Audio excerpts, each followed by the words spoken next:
Hello friends, welcome to my YouTube channel. आज हम लोग इस वीडियो में Bihar board class 10th geography का चैप्टर 1 पढ़ेंगे, जिसमें हमें पढ़ना है इंडिया रिसोर्स एंड यूटिलाइजेशन।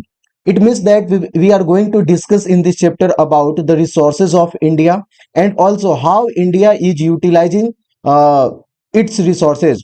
तो हम लोग ये सबसे पहले first of all we will define resources, like what is the meaning of resources. First of all we will understand it, then we will discuss about in this chapter resources, its types, and also regarding India, how Indian government is planning to, you can say, utilize all these resources. And in this video also we will discuss about how many types of resources are, and on how many basis, on how many standards we can classify, you can say, resources. For example, on the basis of utility, you can say renewable and non-renewable resources. On the basis of development, on the basis of ownership, resources can be classified into how many categories. So all these things we are going to discuss in this chapter. So this video is going to be very informative and also very interesting. So let's start this video.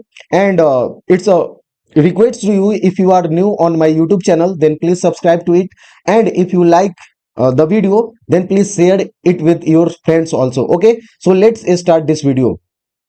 और बीच बीच में हम लोग हिंदी का भी प्रयोग करते रहेंगे, तो हिंदी और इंग्लिश मिक्स चलता रहेगा, जिससे किसी भी स्टूडेंट्स को कोई प्रॉब्लम नहीं होगा। ठीक है, तो आइए स्टार्ट करते हैं। तो सबसे पहले first of all we will define resource. You can say this is the best definition of resources. So what this definition, according to this definition, what is the meaning of resource? Available in our environment which can be use to satisfy our needs. मतलब जो वैसी चीजें जो भी nature में available है, environment में available है, उन सारी चीजों को, वो सारी चीजें जो हमारे जरूरतों को क्या कर सकता है, पूरा कर सकता है। That can be use to satisfy our needs and is technologically accessible, economically feasible and culturally acceptable is termed as resource. इसका मतलब क्या हुआ कि इन्वायरमेंट में वो सारी चीजें अवेलेबल जिनका हम उपयोग अपने जरूरतों को पूरा करने के लिए करते हैं, लेकिन शर्त ये है, क्या शर्त है कि वो जो चीजें हैं जो इन्वायरमेंट में अवेलेबल है, वो क्या होना चाहिए, टेक्नोलॉजिकली एक्सेसिबल होना चाहिए। यानी कि उसके उस रिसोर्स को प्राप्त करने के लिए हमारे पास क्या होना चाहिए, यूज करने के लिए हमारे पास रिसोर्स, ये टेक्नोलॉजी होनी चाहिए। और साथ ही साथ इकोनॉमिकली क्या होना चाहिए, फिजिबल होना चाहिए। इसका मतलब क्या हुआ, it should be affordable and cost effective to extract और यूज। इसका मतलब यह है कि इन्वायरमेंट में वो सारी चीजें अवेलेबल रिसोर्स कहलाएंगी जब हम उनको क्या करेंगे, उनका उपयोग करना क्या हो हमारे लिए, इकोनॉमिकली फिजिबल हो। इकोनॉमी फिजिबल करने का मतलब क्या है कि जब हम उसका यूटिलाइजेशन करें तो वो कॉस्ट इफेक्टिव होना चाहिए, यानी कि उसको यूटिलाइज करने में ज्यादा खर्चा ना हो। फॉर एग्जाम्पल अगर हम बात करें कि अगर यहाँ पे एक माइन है, ठीक है, अगर मान लो इस जगह पे एक माइन है, इंडिया के एक ऐसा प्रांत, जैसे फॉर एग्जाम्पल मान लो झारखंड का एक प्रांत है, और यहाँ पे क्या मिला, माइंस मिले, कोल माइंस मिले। अब कोल माइंस से अगर हमें क्या निकालना है, कोल निकालना है, तो कोल निकालने के लिए पहली चीज ये है, इसको हम रिसोर्स कब बोलेंगे, तो रिसोर्स तब हम बोलेंगे क्योंकि कोल का यूटिलाइजेशन तो हम अपनी जरूरतों को पूरा करने के लिए कर सकते हैं, लेकिन कब करेंगे, तो पहला चीज इस कोल को निकालने के लिए हमारे पास क्या होना चाहिए, टेक्नोलॉजी होना चाहिए। क्या होना चाहिए, टेक्नोलॉजी होना चाहिए। दूसरा कंडीशन ये है कि इकोनॉमिकली क्या होना चाहिए, फिजिबल होना चाहिए। इकोनॉमिकली फिजिबल करने का मतलब ये हुआ कि अगर इसको एक्सट्रैक्ट करने में मान लो हमारे पास 500 रुपए का, एग्जांपल के तौर पे बता रहे हैं कि मान लो हमारे पास 5000 रुपए का कोयला हम निकालते हैं, ठीक है, एक्सट्रैक्ट करने पे 5000 का कोयला निकालने में हमें अगर 1000 रुपए खर्च हो, तो ये क्या कहलाएगा, इफेक्टिव कहलाएगा। क्या कहलाएगा, इट इज इकोनॉमिकली फिजिबल। और अगर यही हम बताएं कि अगर 5000 का कोयला निकालने में हमारा 10,000 रुपया का खर्चा हो जा रहा है इस माइन से निकालने में, तब ये क्या होगा, इकोनॉमिकली फिजिबल कहलाएगा, क्या नहीं कहलाएगा, यानी कि इकोनॉमिकली अफोर्डेबल नहीं कहलाएगा। तो इसलिए इकोनॉमिकली अफोर्डेबल होना चाहिए। तो इसलिए कहा जा रहा है कि कंडीशन क्या है, पहला कि इसको एक्सट्रैक्ट करने के लिए हमारे पास क्या होना चाहिए, टेक्नोलॉजी होना चाहिए। दूसरा इकोनॉमिकली फिजिबल होना चाहिए। और तीसरा है कल्चरली एक्सेप्टेबल होना चाहिए। इसका मतलब यह है कि it's use should be align with the societal norms and values. तो बोला है क्या कि अगर कोई भी रिसोर्स का हम क्या करें, उपयोग कर रहे हैं, तो हमारे कल्चर और हमारे जो सोशल नॉर्म्स है, मतलब सामाजिक जो नियम कानून है, उनको फॉलो करते हुए वो हम क्या कर रहे हैं, रिसोर्सेज को एक्सट्रैक्ट कर रहे हैं या नहीं कर रहे हैं। अगर हमारे सोसाइटी के और हमारे कल्चर के अगेंस्ट में हो जा रहा है वो चीजों को यूटिलाइज करना, तो उसको हम फिर क्या है, रिसोर्स नहीं बोलेंगे। तो क्या है कि everything available in our environment. यहाँ पे एकदम क्लियर हो जाना चाहिए कि रिसोर्स कहते किसको है। तो पहला क्या कंडीशन है, हम लोग क्या बोले कि everything available in our environment. हमारे इन्वायरमेंट में वो सारी अवेलेबल चीजें रिसोर्स कहलाएंगी जो हमारी जरूरतों को क्या करती हैं, पूरा करती है। लेकिन शर्त वही है, 3 शर्त है। क्या शर्त है? टेक्नोलॉजिकली एक्सेसिबल होना चाहिए, इकोनॉमिकली फिजिबल होना चाहिए, और तीसरा कल्चरली क्या होना चाहिए, एक्सेप्टेबल होना चाहिए। तो आई होप आप लोगों को क्लियर हो गया होगा कि ये क्या है, रिसोर्स कहलाता है। फॉर एग्जाम्पल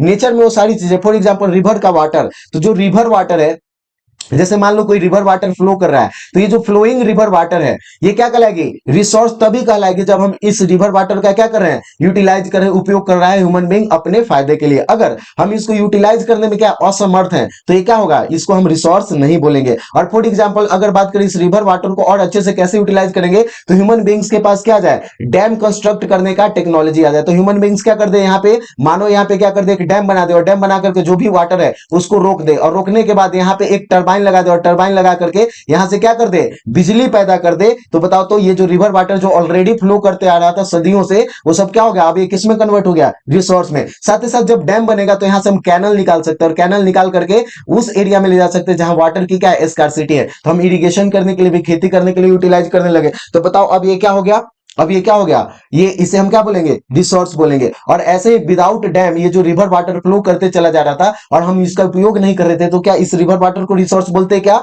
बिल्कुल भी नहीं बोलते। तो जब तक हम ह्यूमन बींग्स इसको अपने नीड्स को, अपनी जरूरतों को पूरा करने के लिए उपयोग नहीं करेंगे, तब तक ये रिसोर्स नहीं कहलाएगा। लेकिन रिसोर्स कहलाने के लिए क्या है, यही 3 कंडीशन है कि ये क्या होना चाहिए, टेक्नोलॉजिकली एक्सेसिबल, इकोनॉमिकली फिजिबल और कल्चरली एक्सेप्टेबल होना चाहिए। तो आई होप रिसोर्स क्या होता है ये आपको क्लियर हो गया होगा। ठीक है, अब यहां तक कि रिसोर्स क्या होगा कि ह्यूमन बीइंग, अब यहां पे देखो ना कि ह्यूमन बीइंग मानव जो है वो अपनी जरूरतों को पूरा करने के लिए, तो जैसे आप जिस मोबाइल फोन से आप ये वीडियो को देख रहे हो, तो वो मोबाइल फोन भी आपके लिए क्या है, एक रिसोर्स का काम कर रहा है। जो पेन आप यूज कर रहे हो, वो पेन भी क्या कहलाएगा, आपके लिए रिसोर्स है। या फिर जिस टेबल और डेस्क पे आप जो भी आप टेबल और बेंच पे बैठ करके पढ़ाई कर रहे हो, चेयर पे बैठ के पढ़ाई कर रहे होगे, वो चेयर आपके लिए क्या है, रिसोर्स है। क्यों? क्योंकि वो आपकी जरूरतों को क्या कर रहा है, फुलफिल कर रहा है। अभी जैसे मान लो गर्मी के सीजन में हम फैन का यूज करते हैं या फिर कूलर का यूज करते हैं, तो फैन और कूलर हमारे लिए क्या है, रिसोर्स है। आप जिस ये व्हीकल से आप क्या करते हो, स्कूल अपने स्कूल जाते हो, जो बाइसिकल का यूज करते हो, बाइक का यूज करते हो, तो वो सब क्या है, ह्यूमन बींग्स अपने फायदे के लिए यूज करे, अपनी जरूरतों को पूरा करने के लिए यूज करे, तो वो सब क्या कहलाएगा,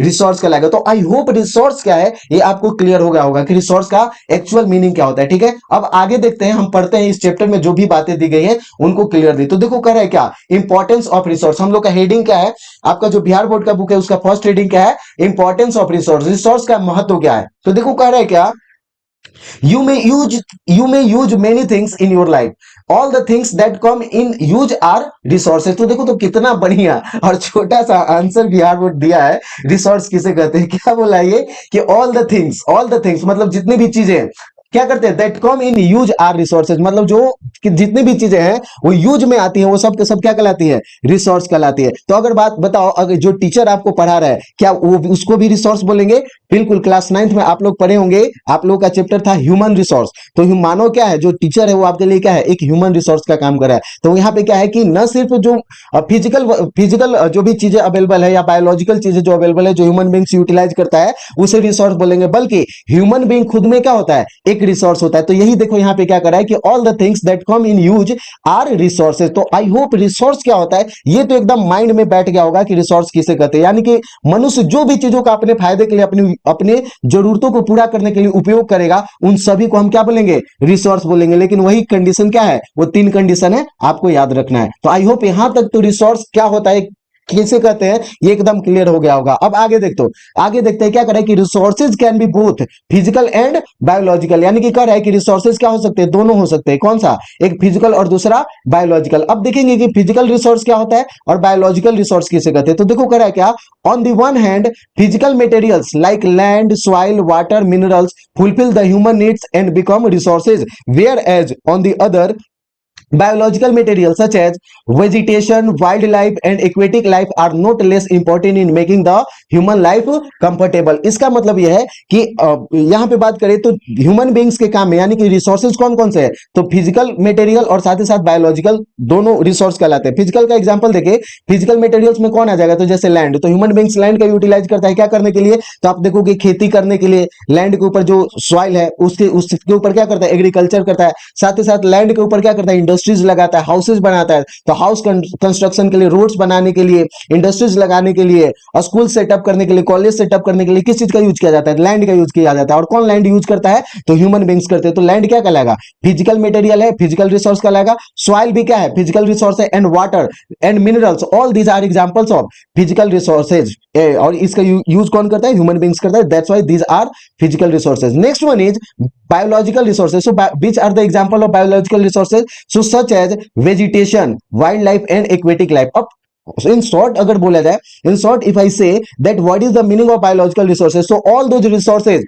all living organisms, or you can say all those resources which have life, which have life is called biological resources. तो मतलब ह्यूमन बीइंग वो सारी जीवित वस्तुओं का जो यूज करता है वो सब के सब क्या कहलाएंगे? ये क्या बोलते हैं? बायोलॉजिकल रिसोर्स कहलाते हैं। फॉर एग्जांपल अगर बात करें, पेड़ पौधे का उपयोग करते हैं हम लोग फल के लिए, फ्रूट्स के लिए, तो पेड़ पौधे हमारे लिए क्या है? बायोलॉजिकल रिसोर्स हो गए। या फिर एनिमल, यहां तक कि देखो ना, एनिमल जो काऊ या फिर वो फैलो है जिसका हम लोग दूध पीने के लिए उपयोग करते हैं, तो वो सब क्या है हमारे लिए? क्या बोलेंगे? बायोलॉजिकल रिसोर्स बोलेंगे। साथ ही साथ जो एक्वेटिक लाइफ है, जो फिशेज, बहुत सारे लोग क्या कहते हैं?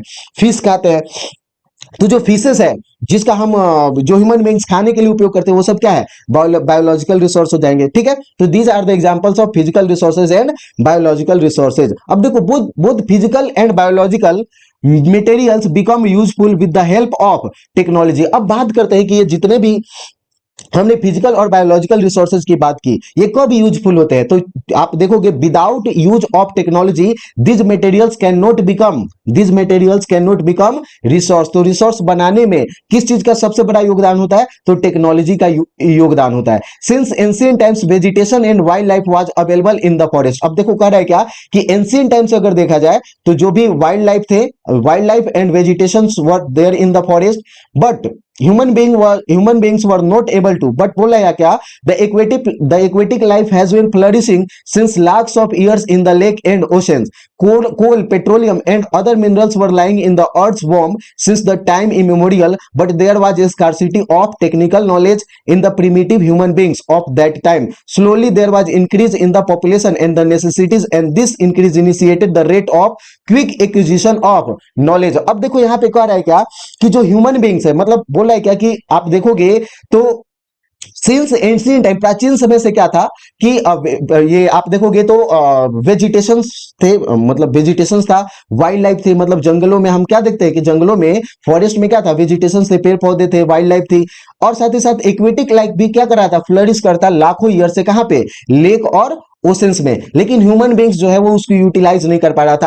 आज आप देखोगे कि समुद्र से मछलियां पकड़ी जाती हैं, और मतलब एंशिएंट टाइम से देखो तो कोई समुद्र में मछली पकड़ने नहीं जाता था। क्यों? और आज देखोगे कि बड़े बड़े शिप्स हैं और उसमें ऐसे जाल लगा हुआ है due to advancement in the technology कि शिप से क्या किया जाता है? मछलियों को पकड़ा जाता है समुद्र से, और उसको ले जाकर के मार्केट में बेच करके लोग पैसा कमाते हैं। तो बताओ, तो जो मरीन हमारी रिसोर्सेज है, जो ओशंस में जितने भी फिशेस हैं, वो अब क्या बन गए? हमारे लिए रिसोर्स बन गए। लेकिन जब इसको निकालने का, इसको पकड़ने का कोई टेक्नोलॉजी नहीं था, तो ये क्या हमारे लिए रिसोर्स था? क्या? बिल्कुल भी नहीं था। उसी तरीके से आप देखोगे कि अब उसी तरीके से अगर हम देखें तो यहां पे बोला है क्या? Coal, petroleum and other minerals were lying in the earth वॉर्म। और आप देखोगे कि पृथ्वी के अंदर बहुत सारे ऐसे मटेरियल थे। फॉर एग्जांपल अगर बात करें, बहुत सारे ऐसे रिसोर्स, कोल, पेट्रोलियम और अदर मिनरल्स क्या थे? ऐसे ही पड़े हुए थे। लेकिन ह्यूमन बींग्स, जो प्रिमिटिव ह्यूमन बींग थे, जो प्राचीन मानव थे, आदि मानव थे, उनके पास ये नॉलेज नहीं था कि हम क्या करें? एक्सट्रैक्ट करें, कोयला निकाले, पेट्रोलियम निकाले, ये सब कोई नॉलेज नहीं था। लेकिन जैसे जैसे पॉपुलेशन क्या होता है? The way population increases, you can say grown, then what happened? The necessities बढ़ा, मतलब जरूरतें बढ़ी। और जब कहा जाता है कि necessities is the mother of invention, मतलब आवश्यकता ही आविष्कार की क्या होती है? जननी होती है। तो जैसे जैसे आवश्यकता होती गई, वैसे वैसे ह्यूमन बींग्स के पास नॉलेज आता गया, और उसका नॉलेज का यूज करके ह्यूमन बींग्स ने क्या डेवलप किया? टेक्नोलॉजी का डेवलपमेंट किया, और उस टेक्नोलॉजी का यूज करके आज जो भी मटेरियल अवेलेबल है नेचर में, उसको रिसोर्स में कन्वर्ट किया। क्या कौन कर रहा है? ह्यूमन बींग्स कर रहे हैं। अब देखो करेगा कि not only this, primitive people with this acquired technical knowledge became knowledgeable man, and man became capable of making his life comfortable by utilizing available material in the environment with the help of popular techniques। यानी कि popular जो techniques है, technologies है, उनका utilise करके human beings क्या कर रहा है? आज जितने भी नेचर में अवेलेबल मटेरियल्स है उनको कन्वर्ट कर पा रहा है। किसमें? ये रिसोर्सेज में। The civilization flourishes when popular technique is being used in the environment development by human beings. Lastly, the customs and ways of human habitation acquire the position of cultural resource. और अगर बात करें कि जिस तरीके से human being जिस जगह पे रहता है, जहां पे रहने का प्लेस है और जो रहन सहन का तरीका है, वो क्या कहलाता है? कल्चरल रिसोर्स कहलाता है ह्यूमन बींग्स का। ठीक है, अब देखो कह रहे हैं क्या कि thus the meaning of resource is very broad. अगर देखा जाए तो रिसोर्स का मतलब क्या होता है? बहुत विस्तृत है। हियर द वर्ड ऑफ जिम्मरमैन, एक क्या बोलते हैं, जियोग्राफर थे, जिन्होंने कहा था रिसोर्स के बारे में। उनका फेमस कथन है, what is the famous you can say quote of Zimmermann, he had said that worth mentioning here that resources are not they become. व्हाट इट मींस कि रिसोर्स होते नहीं है बल्कि बनाए जाते हैं, बनते हैं, मतलब बनाना पड़ता है। तो नेचर में कोई भी चीज है, जैसे हमने एग्जांपल दिया था कि रिवर वाटर का एग्जांपल दिया था कि रिवर से क्या कर रहा है? वाटर अगर फ्लो कर रहा है तो ये river water, flowing river water हमारे लिए तब तक रिसोर्स नहीं है until when human beings have the technology to utilize the water of this flowing river, then this water of the river would be called resources, otherwise it would not be termed as a resource. तो यही बात है कि resource बनाने पड़ते हैं। तो कैसे बनाएंगे हम? तो इसके ऊपर डैम कंस्ट्रक्ट करेंगे, बिजली पैदा करेंगे, साथ ही साथ इससे कैनल निकाल देंगे तो दूसरी जगह जाएगा जहां पे हमें पानी की कमी है, तो उस एरिया में ले जाकर के इरिगेशन करेंगे, and then it will be agriculture in those areas would be you can say very efficiently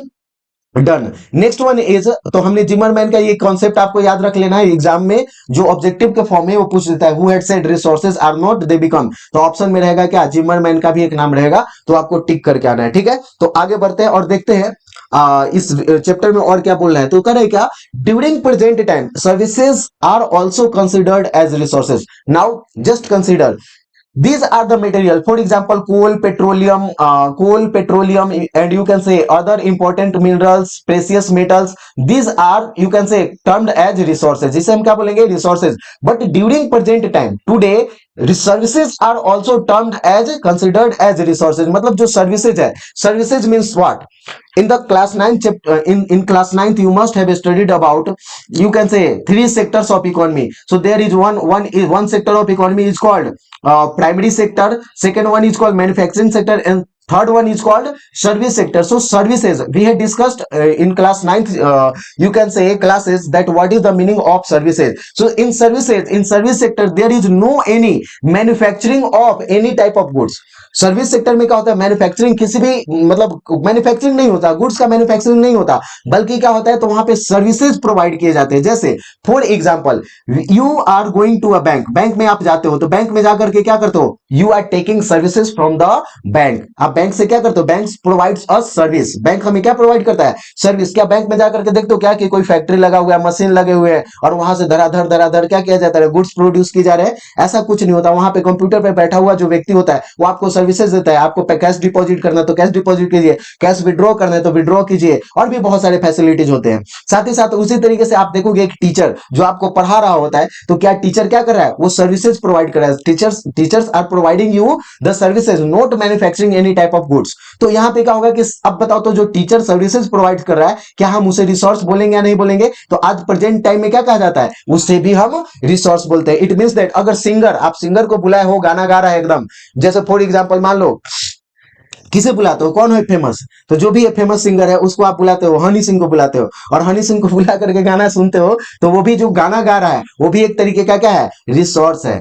समझे? तो वो भी क्या है? रिसोर्स। आप जिस व्हीकल से आते हो, जो ड्राइवर आपको ड्राइव करके आपको स्कूल से घर से स्कूल और स्कूल से घर पहुंचाता है, वो भी क्या कर रहा है? उसे भी वो जो सर्विसेज प्रोवाइड कर रहा है, उसके सर्विसेज को हम क्या बोलेंगे? रिसोर्स बोलेंगे। तो ये तो क्लियर हो गया होगा कि सर्विसेज को रिसोर्स क्यों बोलेंगे। ठीक है, बोला है क्या कि if a singer, a poet और painter through his activity earns wealth and satisfy himself, then his activity are also called resources. तो उसे भी हम क्या बोलेंगे? उसके एक्टिविटीज को क्या बोलेंगे? हम रिसोर्सेज बोलेंगे। मतलब क्या करें कि एक सिंगर गाना गा करके अगर पैसा कमा रहा है, या फिर एक राइटर अपना बुक लिख करके, पोएम लिख करके पैसा कमा रहा है और अपनी जरूरतों को पूरा कर रहा है, तो बताओ तो उसके जो सर्विसेज है, उसके जो एक्टिविटीज है, उसे हम रिसोर्स बोलेंगे या नहीं बोलेंगे? बिल्कुल बोलेंगे। आगे देखो, the poem of a poet, painting of a painter and singing of a singer are also resources. In true sense human beings himself is a resource because he has knowledge that is called technique through which he can make any material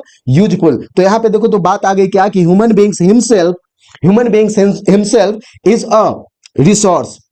क्यों resource है human being? क्योंकि उसके पास क्या होता है, knowledge होता है, technique होता है, और इस नॉलेज और टेक्निक का उपयोग करके वो क्या कर सकता है, किसी भी मटेरियल को यूजफुल मटेरियल में कन्वर्ट कर सकता है। समझ में आगे बात? अब देखो, thus this concept is doubtful that resources are gift of the nature. अब बात आती है कि ये जो कॉन्सेप्ट था, पहले चलता था कि जो रिसोर्सेज होते हैं वो क्या होते हैं, गिफ्ट ऑफ द नेचर है, मतलब नेचर के द्वारा दिया हुआ उपहार है, जितना लूट सको उतना लूट लो, ये पहले का कॉन्सेप्ट था। लेकिन इतना पढ़ने के बाद क्या आप बता सकते हो कि resources are the gift of nature?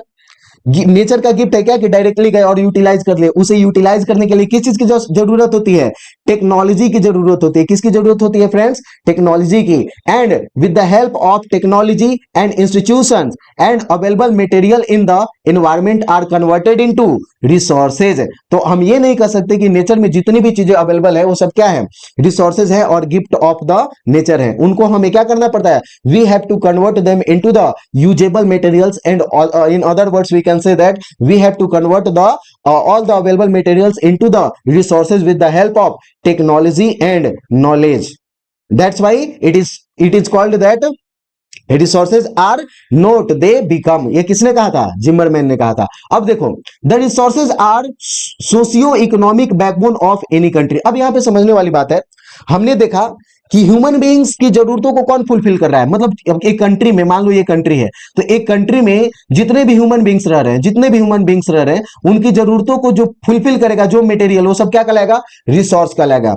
अब बात आती है कि जो रिसोर्सेज है वो क्या कहलाते हैं, socio economic backbone of any country. किसी भी देश के जो बैकबोन है, बैकबोन का मतलब रीढ़ की हड्डी, जिसके ऊपर, जैसे रीढ़ की हड्डी, बैकबोन यहां पे कहने का मतलब क्या है कि अगर बैकबोन ना रहे, बैकबोन किसी व्यक्ति का तोड़ दो तो वो व्यक्ति खड़ा नहीं हो पाएगा। यानी कि कोई भी व्यक्ति, कोई भी पर्सन, ह्यूमन बीइंग्स अगर इरेक्ट मतलब सीधा खड़ा है तो किसके बदौलत खड़ा हुआ है, वो है बैकबोन। तो यहां पे रिसोर्सेज को क्या बोला गया है, backbone of a country. Backbone of a country का मतलब कि कंट्री किसके ऊपर चल रहा है, किसके ऊपर खड़ा है, तो खड़ा है दोस्तों, इट इज यू कैन से running on the basis of resources. If any country is deprived of resources, then this country is, you can say, this country would left behind in the race of development.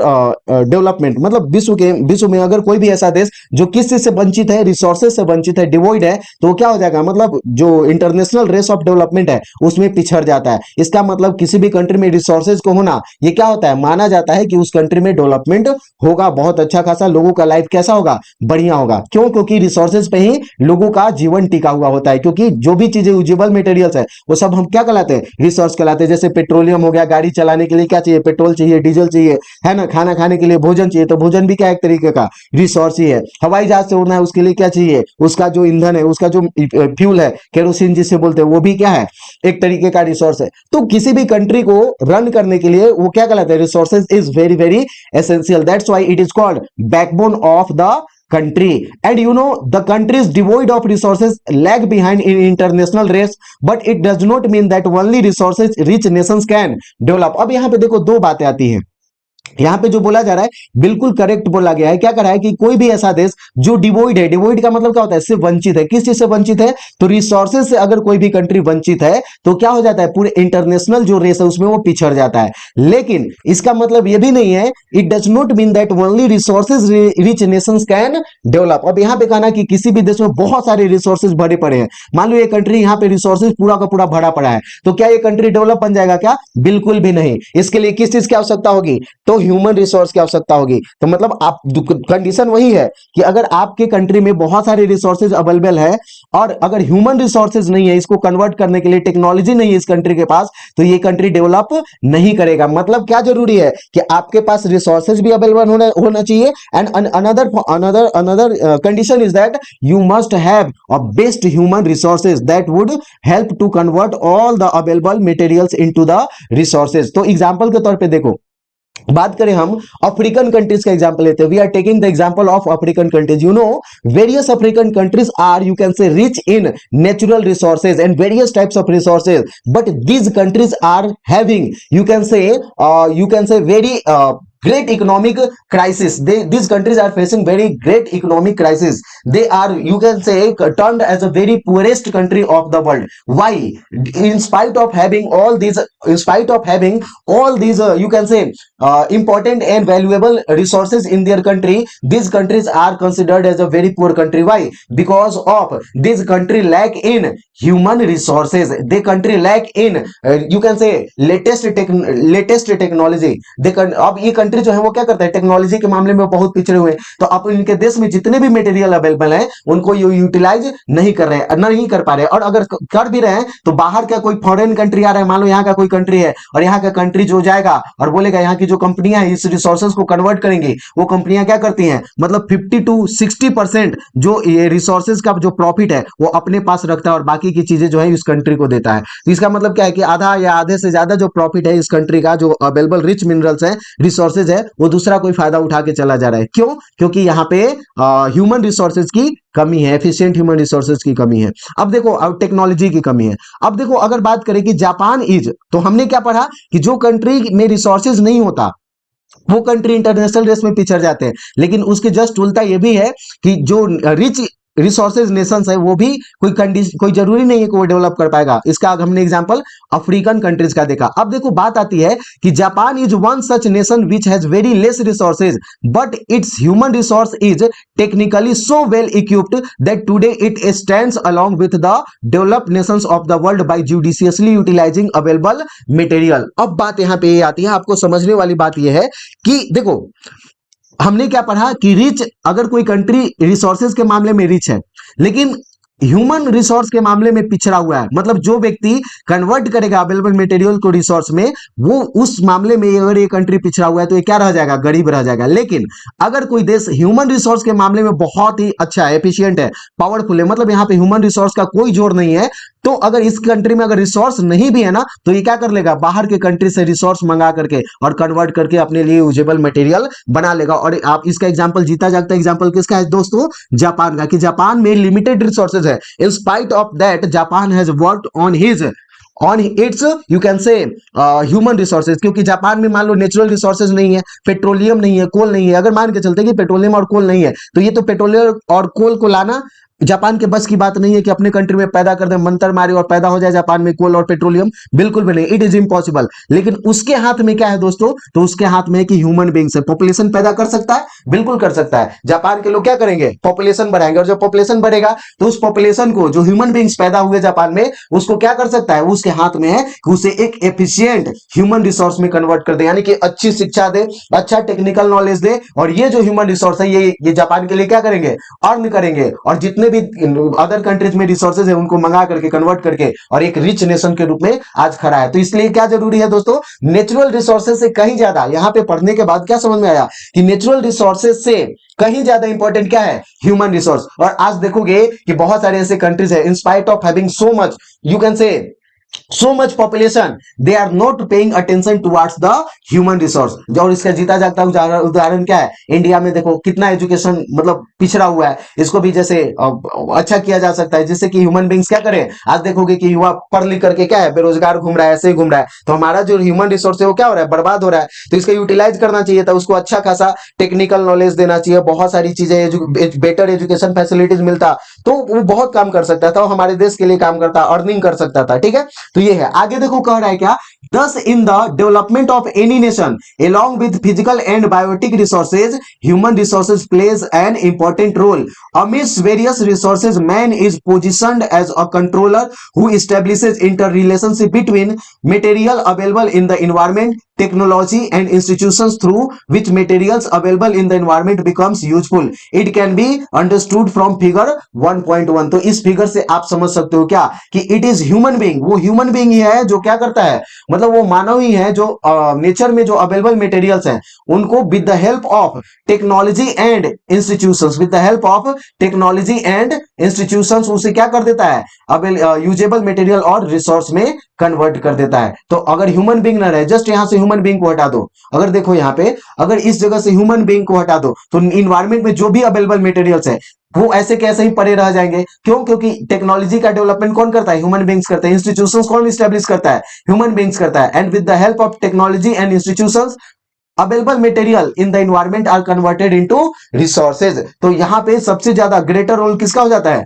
Human beings का हो जाता है, यानी कि human beings मतलब human resource का हो जाता है। क्लियर यहां तक? आगे देखो, तो इस वीडियो में हम लोग दोस्तों यहीं तक रहने देते हैं। नेक्स्ट वीडियो में हम लोग पढ़ेंगे क्लासिफिकेशन ऑफ रिसोर्सेज, यानी कि रिसोर्सेज का क्लासिफिकेशन किस प्रकार से होता है, मतलब जितने भी all the available resources in the nature, in how many categories they are categorized. For example, on the basis of, we classify that on the basis of, you can say, origin, on the basis of utility, on the basis of ownership, on the basis of status of development, how these resources are converted and which are the examples of such type of resources we will discuss in the next video. So let's you can say, if you are new on my channel and still you have not subscribed to my channel, then please subscribe to it, and if you like, then please share with your friends also. Okay, so good day.